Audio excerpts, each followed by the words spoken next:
I have never witnessed the reverence of one wolf submitting to another, belly down, back arched, and mewling. But, oh, I can imagine the freedom.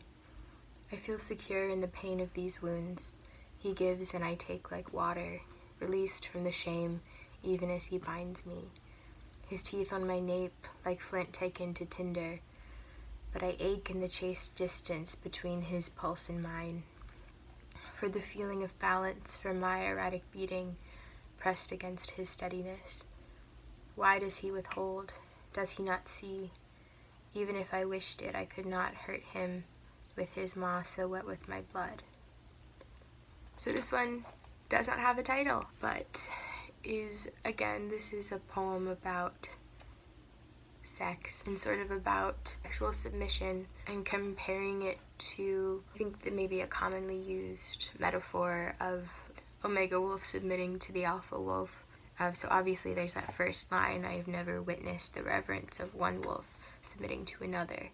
And then there's also the return of that, I could not hurt him with his maw so wet with my blood. So sort of that animal imagery there comes from that, but I didn't want to overplay that because then I felt like I would be leaning into cliche.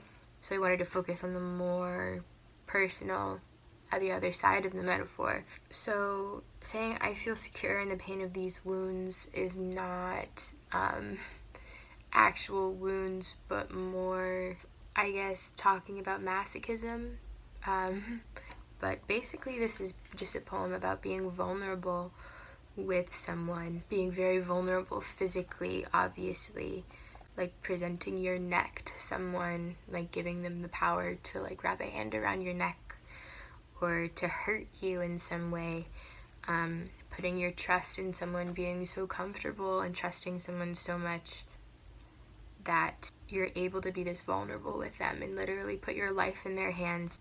And then released from shame even as he binds me. Like, this idea is again about like sexual submission and this idea of feeling secure and feeling safe even when you don't have any control over the situation, because this person that you trust so much is in control and you know that they wouldn't hurt you. But then there's this idea of like, because I've been in relationships before where it's like physically we've been very vulnerable with each other, sexually we've been very vulnerable with each other, but not emotionally.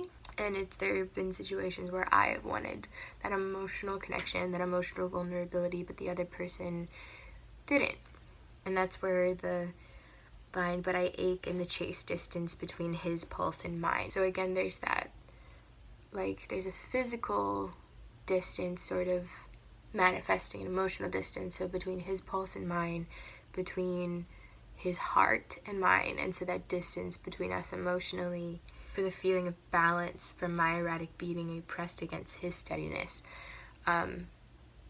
So there's this idea of like, in certain situations I feel very out of control, I feel very frantic, but then this other person being there and being in control steadies me out and makes me feel better and secure and safe. And then the last stanza, why does he withhold? Does he not see?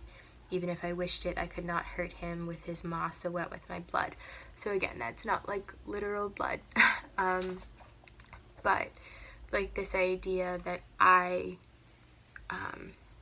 have already been so vulnerable with this person, so I couldn't dream of hurting them. When I am so vulnerable with them, like, I want you to be vulnerable with me. And like this idea of like maybe this person being scared of being vulnerable with me and saying, don't you get it, like, I'm already being so vulnerable with you, I would never dream of hurting you in that way if you were vulnerable with me.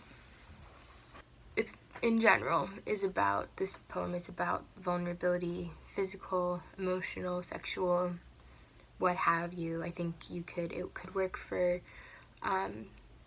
different situations, but yeah, it's at the heart of it, it's a poem about vulnerability.